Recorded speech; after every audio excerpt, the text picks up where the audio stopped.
उन्मिलितं येन तस्मै श्रीगुरवे नमः।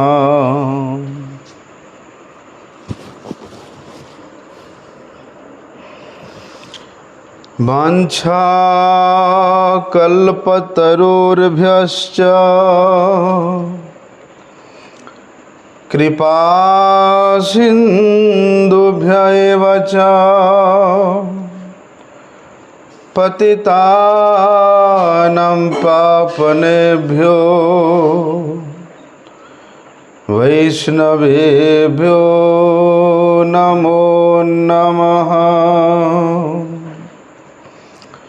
नमो महावदन्याय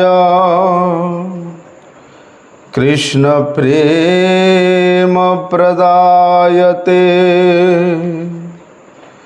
कृष्णाय कृष्ण चैतन्य नामिने गौरत्विषे नमः।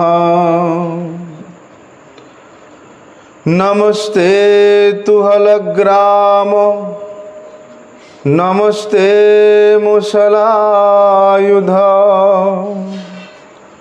नमस्ते रेवतीकांत नमस्ते भक्तवत्सल नमस्ते बलिनाम श्रेष्ठ नमस्ते धरणीधर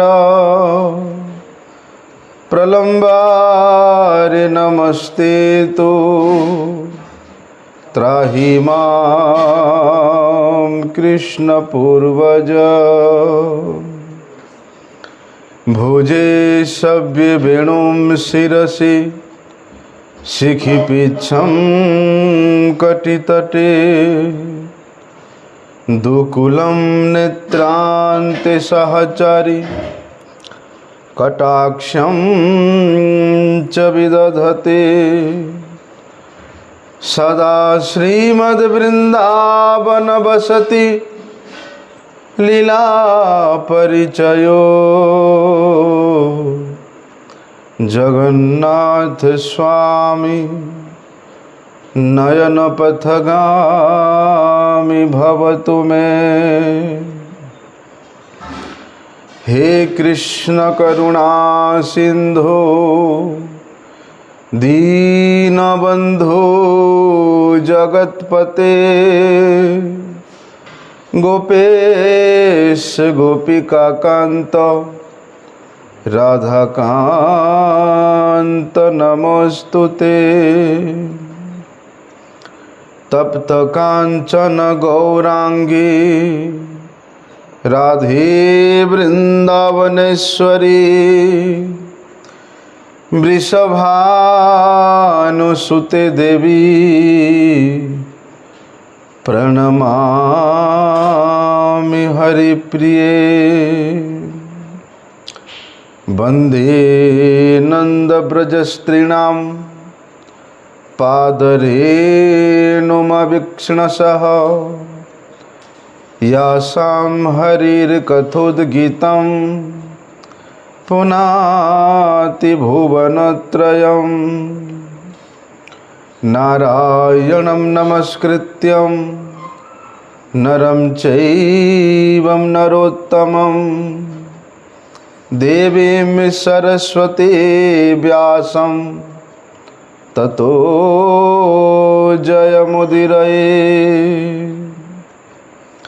भक्त्या विहीनमपराधलक्ष्ये क्षिप्ताश्च कामादितरङ्गमध्ये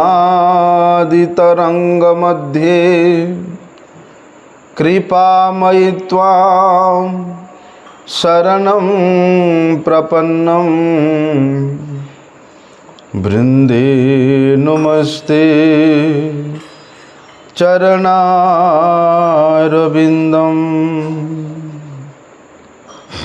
पतित पावन परम करुणामय परम आराध्यतम श्री गुरुपाद पद्म नित्य लीला प्रविष्टम विष्णुपाद परमहंस परिव्राजकाचार्य वर्ज्य अष्टोत्तर शत श्री श्रीमत शिल भक्ति वल्लभ तीर्थ गोस्वामी गुरु महाराज जी के श्री अभय चरणारविंद में साष्टांग दंडवत प्रणाम करते हुए उनकी हेतु की कृपा प्रार्थना करता हूँ। परम आराध्यतम शिक्षा गुरुपाद पद्म नित्य लीला प्रविष्टम विष्णुपाद परमहंस श्री श्रीमद शिल भक्ति विज्ञान भारती गोस्वामी महाराज जी के पाद पद्म में साष्टांग दंडवत प्रणाम करते हुए उनकी हेतु की कृपा प्रार्थना करता हूँ।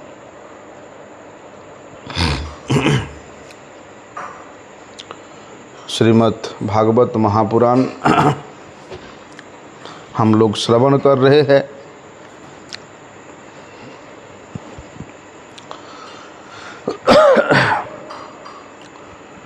मनुष्य जीवन की सर्वश्रेष्ठ प्राप्ति अगर कोई कुछ है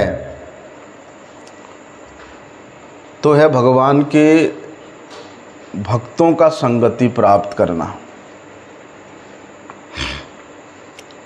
भक्तों का संगति प्राप्त करने का सीधे सीधे अर्थ है सर्वोच्च सुख की प्राप्ति करना, निरंतर सुख की प्राप्ति करना, सर्वश्रेष्ठ रस का आस्वादन करना, वो है भगवान की भक्ति प्राप्त करना, भगवत धाम को प्राप्त करना, भगवत सेवा को प्राप्त करना। इसलिए वे भगवान के सेवा का सुख का जो रस है, वो रस को जो महात्मा जो जीव आस्वादन कर लिया, फिर उसके सामने इस ब्रह्मांड का कोई भी क्षणिक भोग, क्षणिक सुख उसके लिए अत्यंत तुच्छ अनुभव होगा। इसलिए सुखदेव गोस्वामी जी ने यहाँ पर इस श्लोक में बड़े सुंदर बात बता रहे हैं कि तेनात्मनाम उपेति शांतम मानंदमानंदमयो अवसाने एताम गतिम भागवतीम गतो यः शवै पुनर्नेह विसज्जते अंग तेनात्मनाम आत्मानम उपेति शांतम।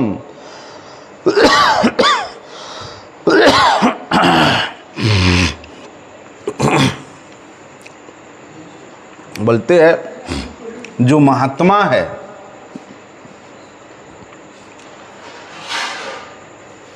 जो विशुद्ध आत्मा है,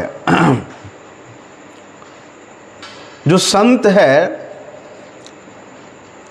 ऐसे महात्मा लोग ही, ऐसे विशुद्ध आत्मा गण ही भगवान के सेवा को प्राप्त करते हैं, भगवान के संगति को प्राप्त करते हैं, भगवान के कथा। ये किसका थाली है? ये देखो,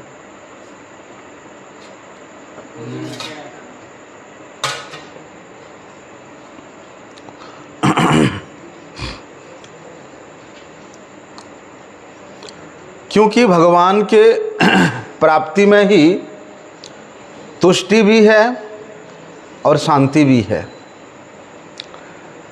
इसलिए भगवान को संग को प्राप्त करने के उपरांत, भगवान के सेवा को प्राप्त करने के उपरांत भी यदि हमारे मन में और कुछ प्राप्त करने का इच्छा रहता है तो समझ लेना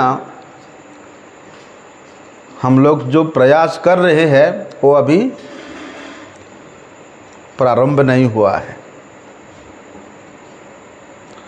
प्रारंभ से ही संसार के विषय वस्तु उसको अत्यंत तुच्छ अनुभव होने लगेगा।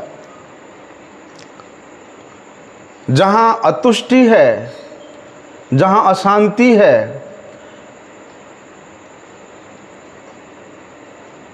ऐसे वस्तुओं में यदि उसका मन ललचाएगा तो फिर ये परम तुष्टि को कैसे प्राप्त कर सकता है, परम शांति को कैसे प्राप्त कर सकता है,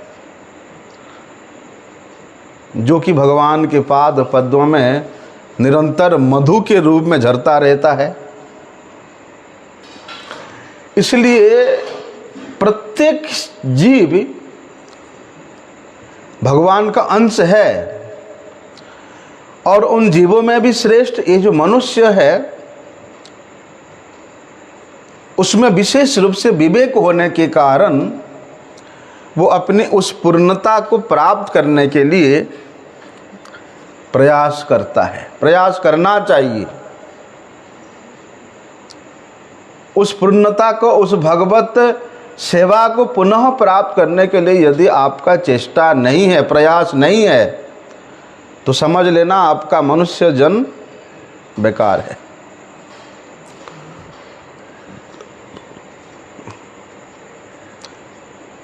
क्योंकि ये संसार का जो अनित्य सुख है, ये दुख का कारण है, ये बंधन का कारण है। इसको जो समझ लिया, वास्तव में वही व्यक्ति महात्मा बनने के रास्ते पे आगे बढ़ सकता है।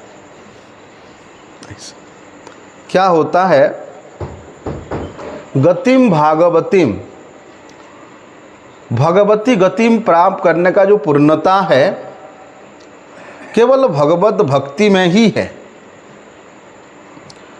भक्त ही पूर्ण रूप से भागवती गति को प्राप्त करता है। भले ही लोग ब्रह्मवादी होते हैं, निर्विशेषवादी होते हैं, अनेक पंथा का अवलंबन करके सोचते हैं कि हम लोग भागवती गति को प्राप्त किए हैं, लेकिन वो नहीं हो सकता है। किस प्रकार से? जो भगवान के भक्त जन है, फिर कभी भी वो निर्विशेष ब्रह्म के प्रति आकृष्ट नहीं होते हैं, उसमें लीन होना नहीं चाहते हैं। हाँ, वो जो आध्यात्मिक आकाश है, जहाँ अनंत वैकुंठ है, परव्योम में बोलते, उस परव्योम में, उस वैकुंठ लोक में भगवान के संगति प्राप्त करने का आकांक्षा रखते हैं। कौन? भक्तजन। वे नहीं चाहते कि हम ब्रह्म बन जाए, ब्रह्म में लीन हो जाए, अमुक हो जाए, ढिमुक हो जाए, नहीं बोलते हैं। यहाँ तक इच्छा रहता है भक्तों का कि हे भगवान, आपके इच्छा से कहीं भी मेरा जन्म हो जाए, किसी भी योनि में जन्म हो जाए, मैं कभी शिकायत नहीं करूँगा, क्योंकि आपके इच्छा से हो रहा है।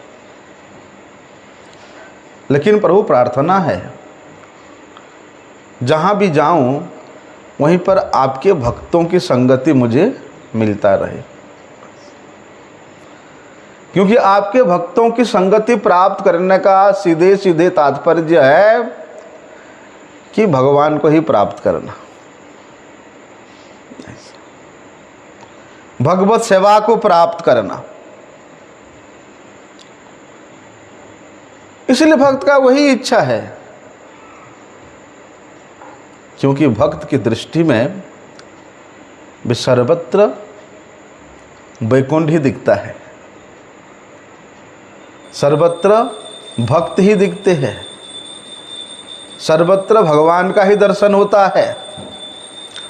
इसलिए जो भागवत गण है, जो भक्त गण है, वो किसी एक वैकुंठ लोक में प्रवेश करना चाहते हैं, क्योंकि वहाँ पर किसी प्रकार का कोई कुंठा नहीं है,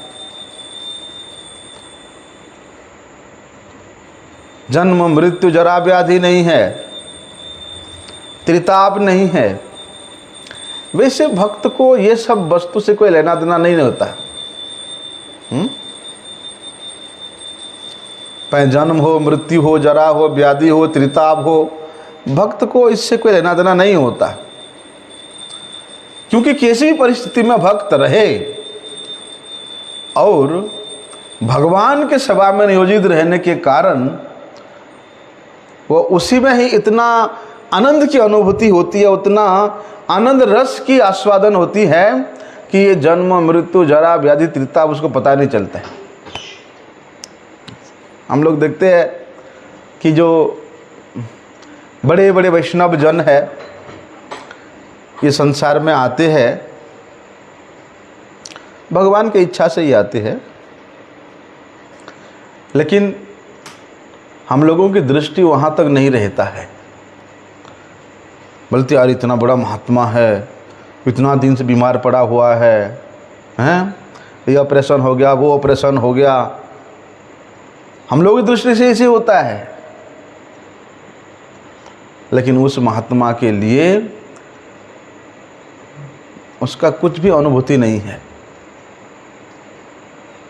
उनको ऑपरेशन हुआ, उनको दुख हुआ, कष्ट हुआ, बीमार हुआ, कोई लेना देना नहीं है उससे। वे हर स्थिति में, हर परिस्थिति में वे भगवान की सेवा में भगवत रस का आस्वादन करने के कारण इस जगत की कोई भी क्लेश उनको स्पर्श तक नहीं कर पाती है। और जहाँ तक भगवान की उस वैकुंठ लोक की बात है, वहाँ तो भैया भगवान के पार्षदों की संगति प्राप्त करके जो आनंद की प्राप्ति होती है, वे भक्त कभी फिर इस भौतिक जगत में, इस जन्म मृत्यु जरा व्याधि से परिपूर्ण जगत में वहाँ से आना नहीं चाहता है। लेकिन इस जगत के जो बद्ध जीव है, उन लोगों को भी सौभाग्य क्रम से ये संसार में भ्रमण करते करते यदि कोई साधु महात्मा का दर्शन हो जाता है, उनका संगति हो जाता है, उनके चरणाश्रय करने का सौभाग्य प्राप्त होता है, तो उनके कृपा से उनके हृदय में भक्ति का भाव संचारित होता है। और वही भक्ति भाव प्राप्त करने के बाद उसको फिर ये संसार से ऊपर भगवत धाम में भेज दिया जाता है। लेकिन भैया ये जो नित्य मुक्त आत्मा है, इनकी संख्या इतना अधिक है कि इस जगत के जो बद्ध जीव है इनसे कहीं गुना अधिक रहते हैं। आप कल्पना भी नहीं कर सकते हो। और वे वैकुंठ लोग इतना विस्तार है, इतना विस्तार वैकुंठ में जो नित्य मुक्त आत्मा है, अर्थात भगवान के भक्त जन है, भगवान के सेवक जन है, वहाँ नित्य निरंतर रह करके अपनी अपनी भाव के अनुसार, अपनी अपनी सेवा भाव के अनुसार नित्य भी भगवत अनुभूति प्राप्त करते हुए भगवान के सेवा रस में निमज्जित रहते हैं। ये भक्त की महिमा है। लेकिन जो लोग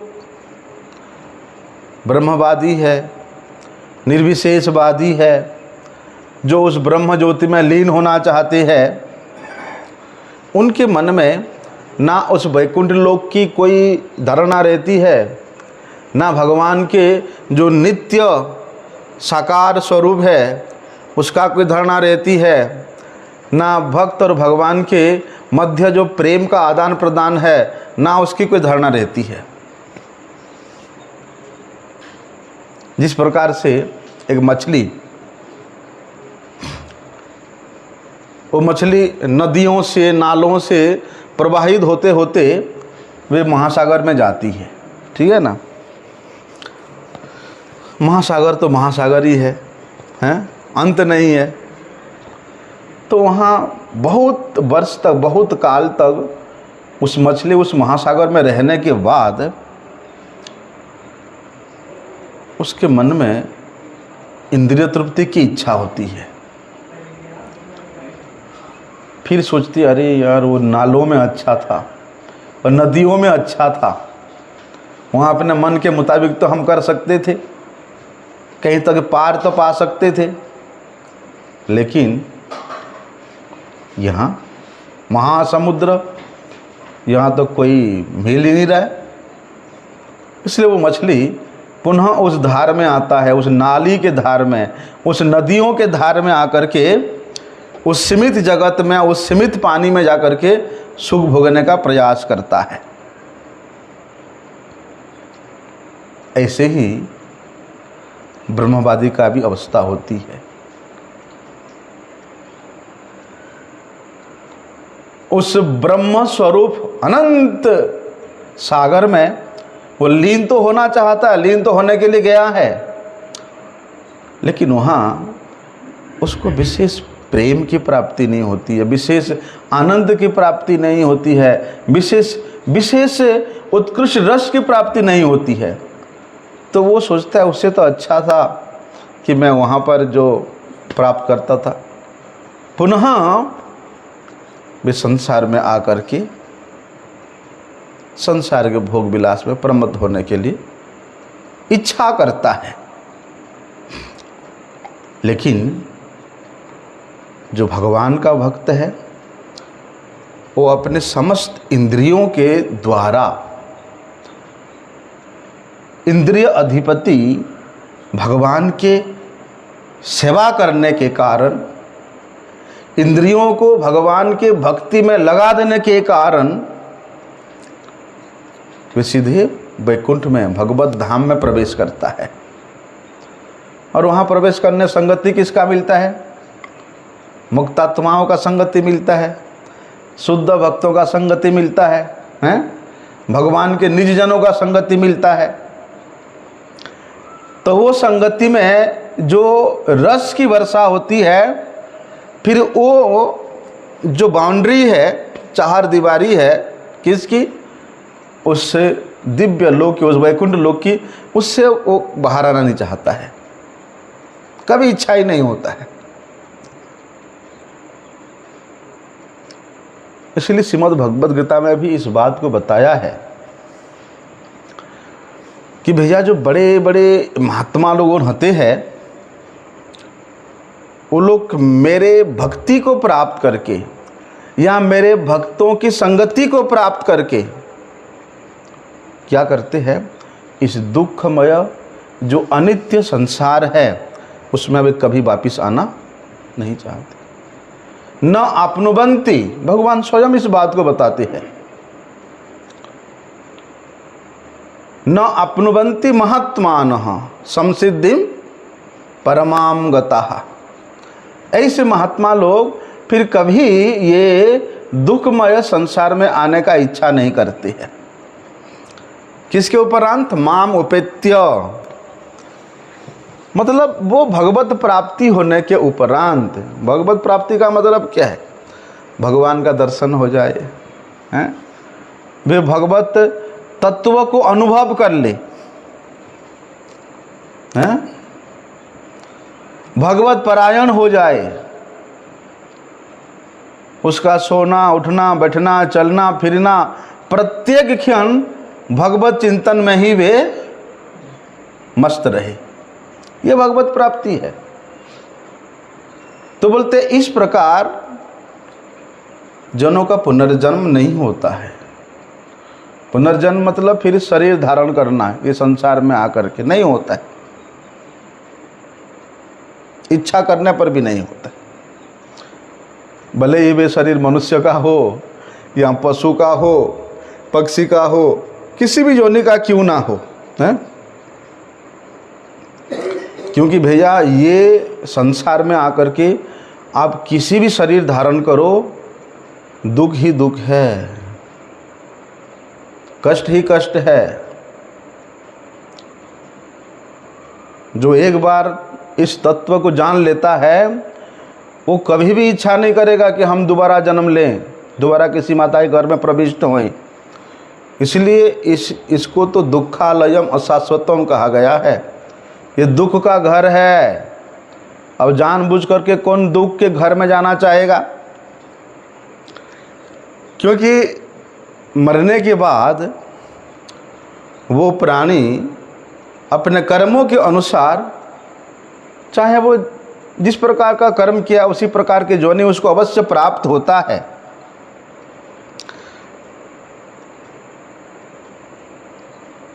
जैसे कोई एक जीव जन्म लेता है तो जन्म लेते समय उसके शरीर में ना एक आवरण होता है, उसके माँ के गर्भ में जब रहता है उसको जेर कहते हैं। देखा, हमारे गैया का जो बच्चा होता है वो जेर के अंदर में वो बच्चा रहता है। वो जेर जो है बाद में 2-4 घंटा बाद गिरता है। बोलते हैं वो जेर से निकलते हुए उसको इतना कष्ट होता है जैसे एक पूर्ण प्राज्ञ प्राप्त मनुष्य का चमड़ी, पूरे शरीर को चमड़ी को उखाड़ा जाए, कितना कष्ट होगा। ऐसे ही जन्म के समय में वो जेर से जैसे बाहर आता है उस जीव को ऐसे ही कष्ट होता है, जैसे उसके पूरे शरीर से चमड़ा खींच दिया गया। लेकिन क्या करे भैया, वो अबोध होता है, असहाय होता है, इसलिए भी अपने दुख को, अपने कष्ट को किसी को नहीं बताता। इसलिए माँ के गर्भ से जैसे ही वो बच्चा निकलता है वो चिल्लाता है। चिल्लाता कि नहीं? हाँ, अभी तक मनुष्य का जितना ही बच्चे हुए आप कहीं भी ऐसे प्रमाण नहीं दाओगे कि बच्चा जो माँ के गर्भ से बाहर आते हुए खिलखिलाते हुए हंसा है। ऐसे सुना कभी? रोआ, खूब रोआ, क्योंकि रोने के सिवा दूसरा कोई चारा होता नहीं उसके पास, वह समर्थ होता है। अभी जन्म के बाद वो परतंत्र होता है, अधीन होता है, लेकिन अवस्था ऐसी, कष्ट तो होता है। मच्छर काटता है तो बोल नहीं पाता है, खटमल काटता है तो बोल नहीं पाता है, कुछ कष्ट होता तो बोल नहीं पाता है, कड़वी लगा, मिर्ची लगा तो बोल नहीं पाता है, माँ के दूध में कोई कुछ असुविधा हुआ तो बोल नहीं पाता है, रोता है, केवल रोता है। चलो उससे थोड़ा बड़ा होए तो उसको कुछ खाने पीने की चीज़ का इच्छा हुआ है, खेलने के लिए कोई खिलौना का इच्छा हुआ, अगर उसका भी पूर्ति ना हो तो बड़ा दुख होता है। वो अवस्था ऐसी होती है, जो इच्छा होगा यदि उसकी प्राप्ति ना हो तो बहुत ज़्यादा गुस्सा भी आता है, बहुत ज़्यादा दुख भी होता है। उससे थोड़ा बड़ा हो जाए, पढ़ने के समय में उसको शासन स्वीकार करना पड़ता है, हैं? स्कूल में भी, घर में भी, हैं? सब जगह शासन में रहना पड़ता है। रात रात जाग करके उसको अभ्यास करना पड़ता है, पढ़ना पड़ता है। क्या कष्ट नहीं है ये? कई बार क्या होता है, अभी पूरी रात उसने उसको रटा, सुबह भूल गया, हैं? पूछने पर उसका उत्तर दे नहीं पाया तो भी बड़ा दुख होता है। आपस में कितना ईर्ष्या होता है, द्वेष, अभिमान, लड़ाई झगड़ा, कितना कुछ होता है, हृदय में जलन होती है। यदि परीक्षा में फेल हो जाए तो कितना कष्ट होता है, इतना दुख होता है कि आप सुने होंगे कई बच्चे तो सुसाइड कर लेते हैं। करते कि नहीं करते? अरे हमने पूरे साल इतना मेहनत किया, फेल हो गए, दुख के कारण सुसाइड कर लेते हैं। अभी भैया जवान हुआ, जवानी में विवाह होगा, लेकिन अपने मन के मुताबिक पत्नी ना मिले, हैं, तो दुख होता है। मन के मुताबिक अगर स्वामी ना मिले तो भी बड़ा दुख होता है। एक दूसरे के प्रतिकूल हो जाओ तो फिर रोज लड़ाई झगड़ा, रोज लड़ाई झगड़ा। आजकल तो 6 महीना से भी कम टिकते हैं, क्या हो जाता है? डाइवोर्स हो जाता है, हैं? तलाक बोलते हैं उसको। ये तो उर्दू शब्द है तलाक, इसका हिंदी शब्द क्या है? हैं? अलगाव हो जाते हैं।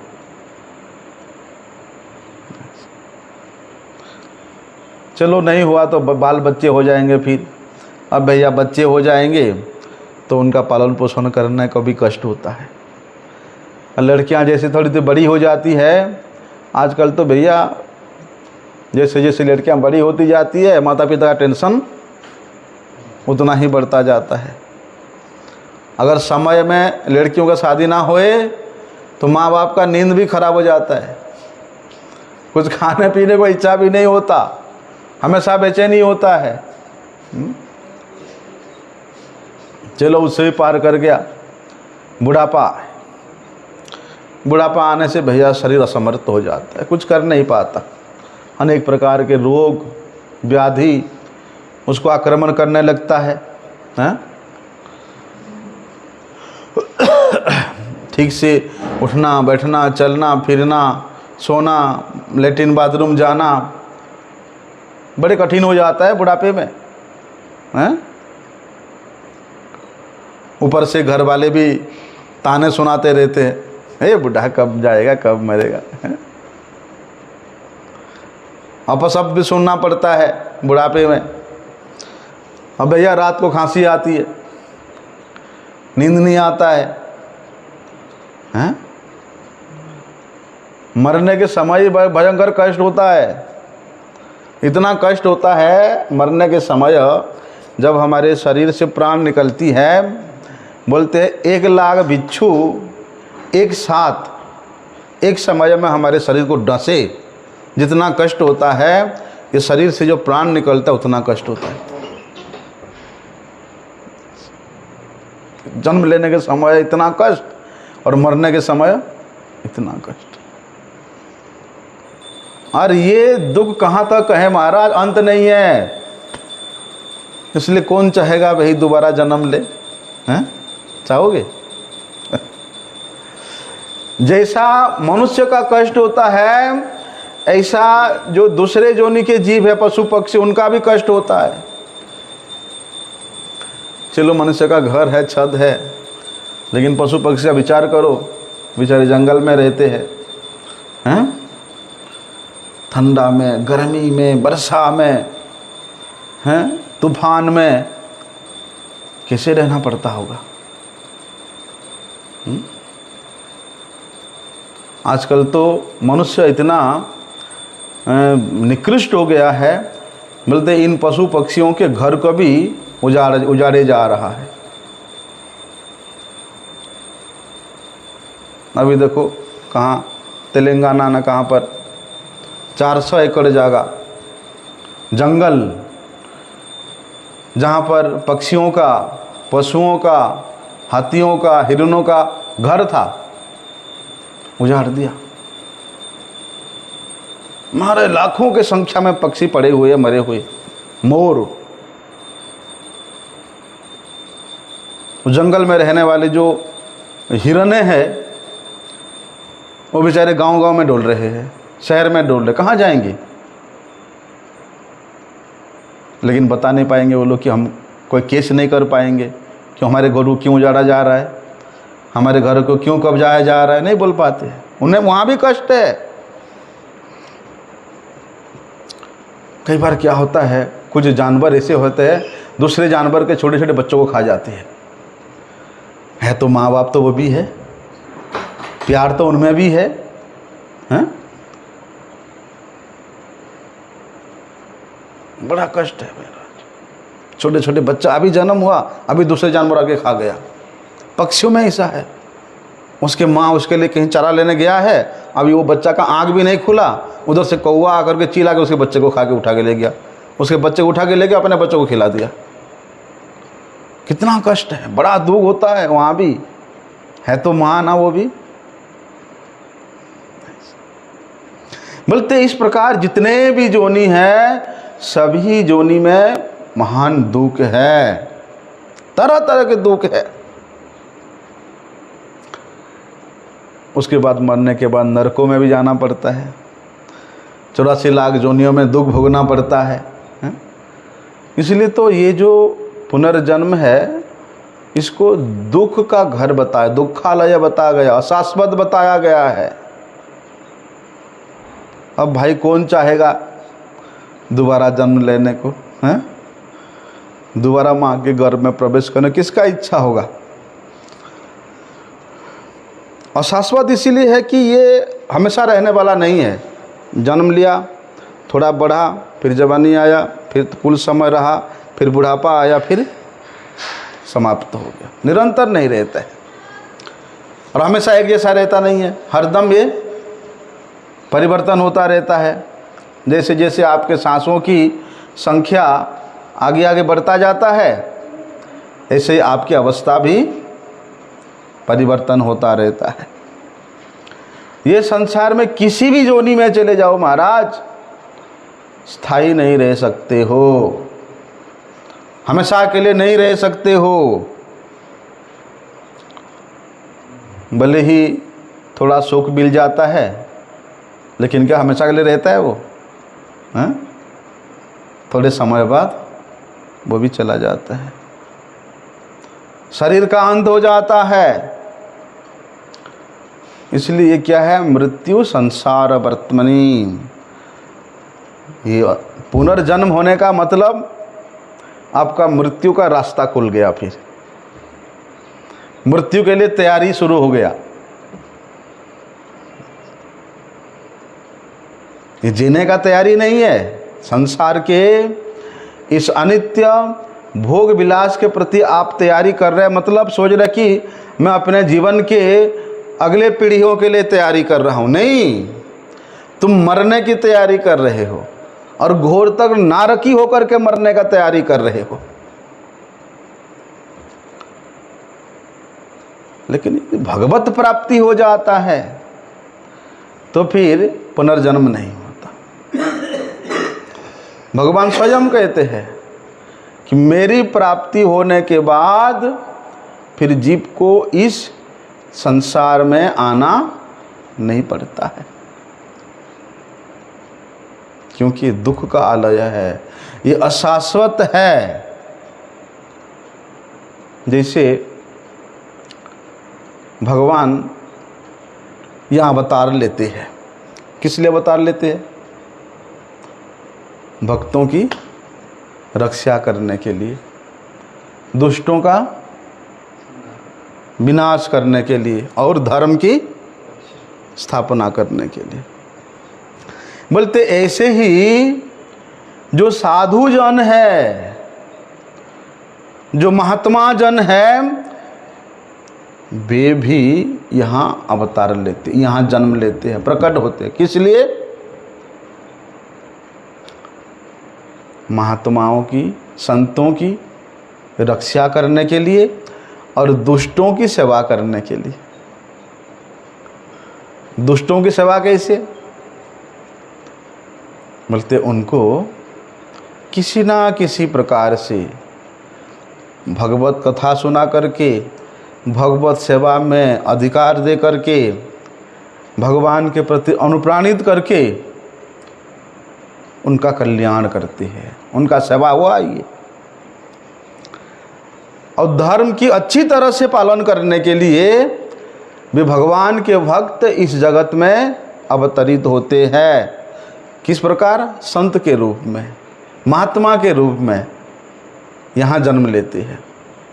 जैसे भगवान के लिए बताया है ना, परित्राणाय साधूनां विनाशाय च दुष्कृतां धर्म संस्थापनार्थाय संभवामि युगे युगे। ये तो भगवान के लिए बोला है।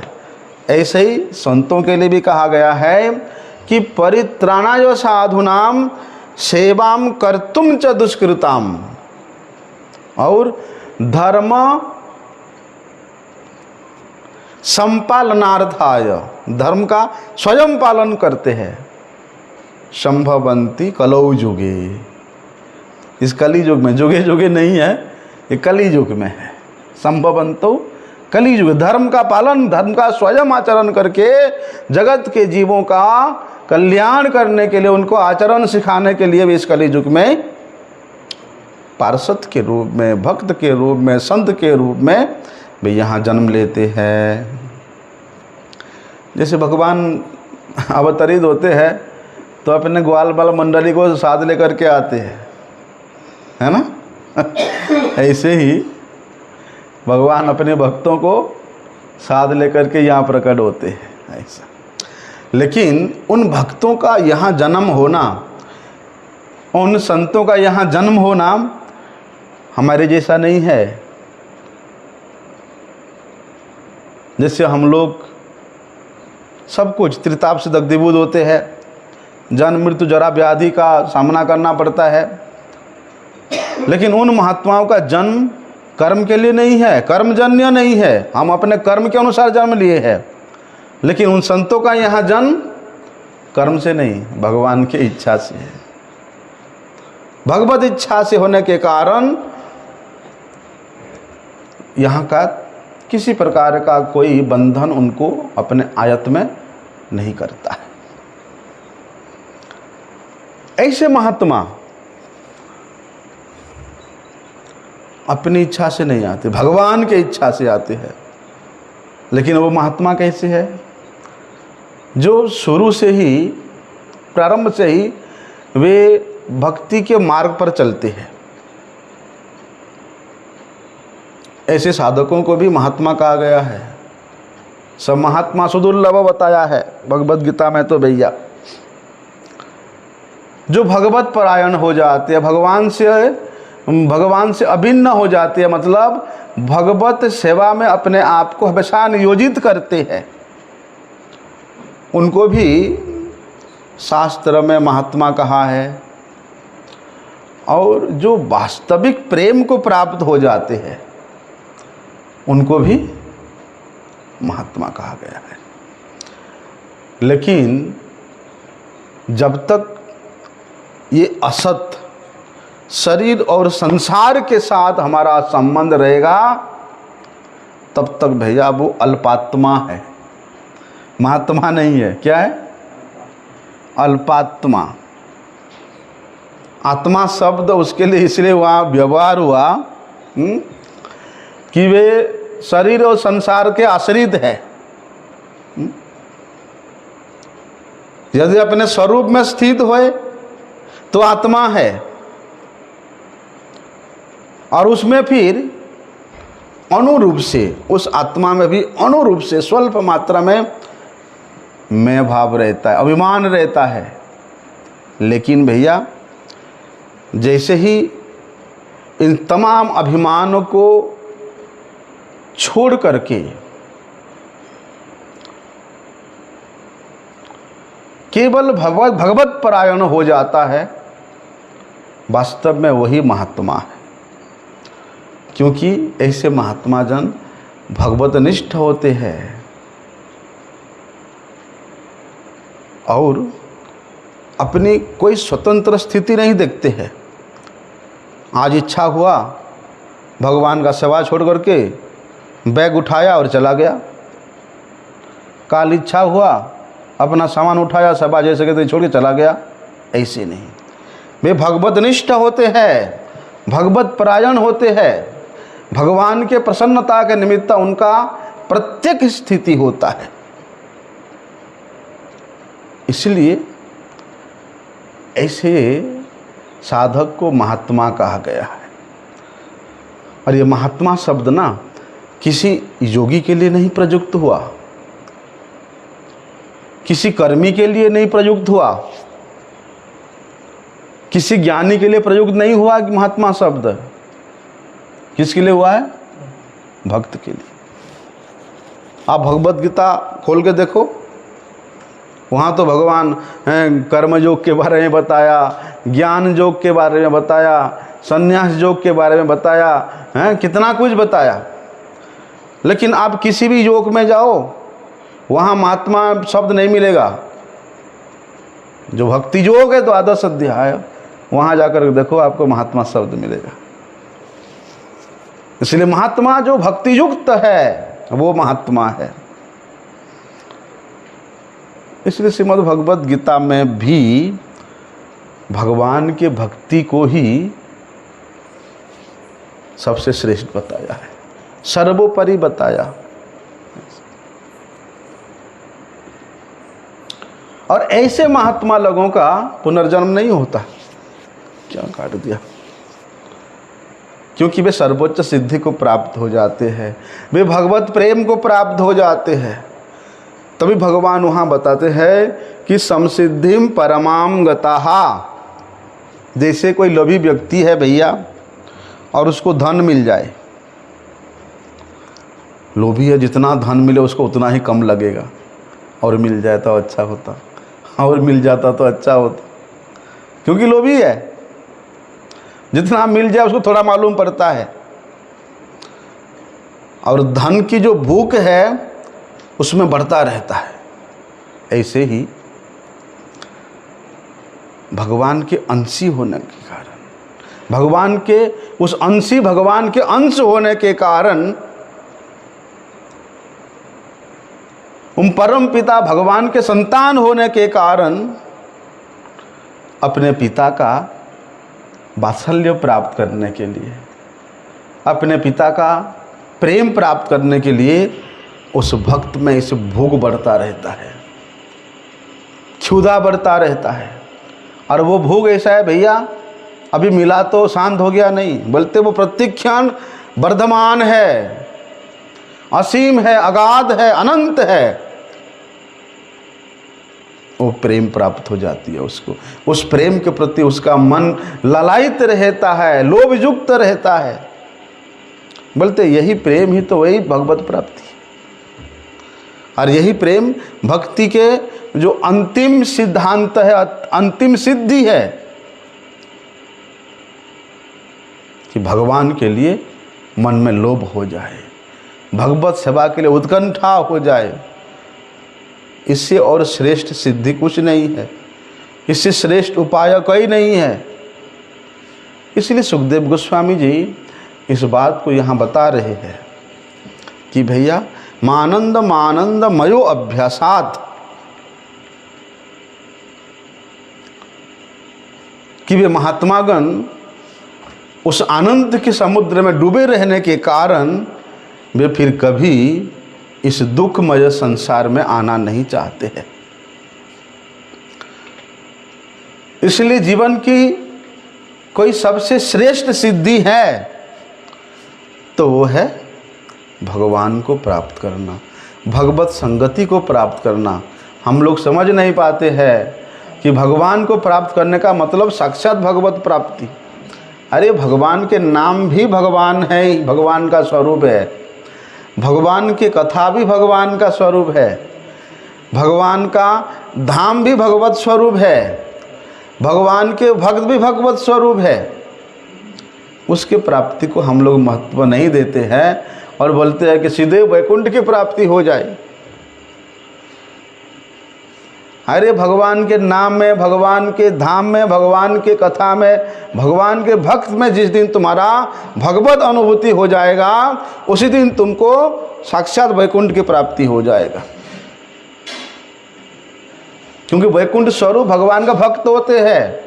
जिस वैकुंठ में भगवान का तमाम लीलाएं होती हैं वे वैकुंठ भक्तों के हृदय में विराजमान है, और उस हृदय में भगवान अनेक प्रकार के लीलाएं करते हैं।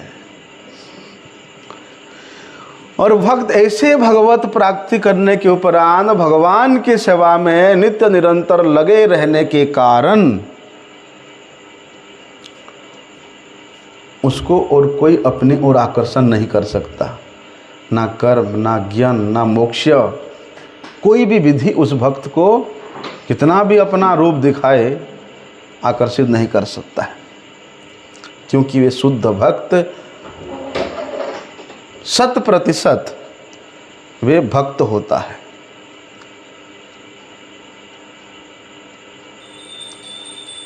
और कुछ नहीं, भक्त होता है।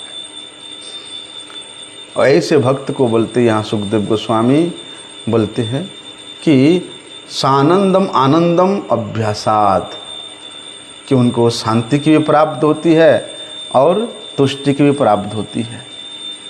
जहाँ शांति है, जहाँ तुष्टि है, वो केवल भगवत भक्ति के द्वारा ही वास्तव रूप में प्राप्ति होती है।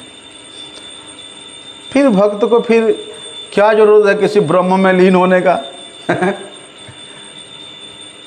किसी मोक्ष को प्राप्त करने का क्या आवश्यकता है, किसी मुक्ति प्राप्त करने का क्या इच्छा है।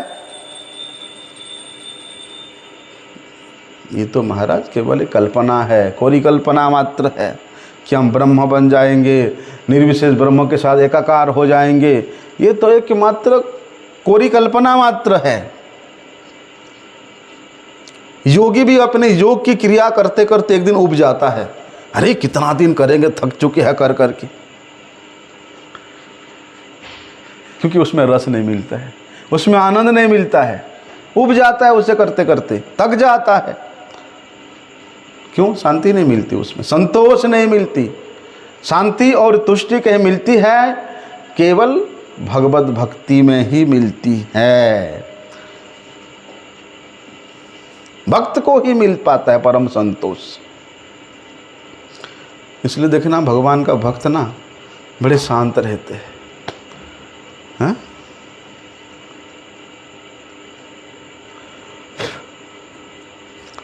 बड़े संतुष्ट रहते हैं, चंचल नहीं रहते, क्योंकि उनकी संगति उस परिपूर्ण ब्रह्म, पर ब्रह्म भगवान श्री कृष्ण के साथ है। इसलिए कोई भी भगवान के भक्त को अपनी ओर आकर्षण नहीं कर सकता है। कोई कितना भी अपना चाकचक्य दिखाए, कितना भी वो जादू मंत्र दिखाए, कितना भी कुछ दिखाए, रूप दिखाए, वो भक्त को भक्ति साधना से छुड़ा करके अपनी ओर आकर्षित नहीं कर सकता है। आगे का विषय हम लोग कल श्रवण करते हैं। वांछा कल्पतरुभ्यश्च कृपा सिंधुभ्यैव च पतितानां पावनेभ्यो वैष्णवेभ्यो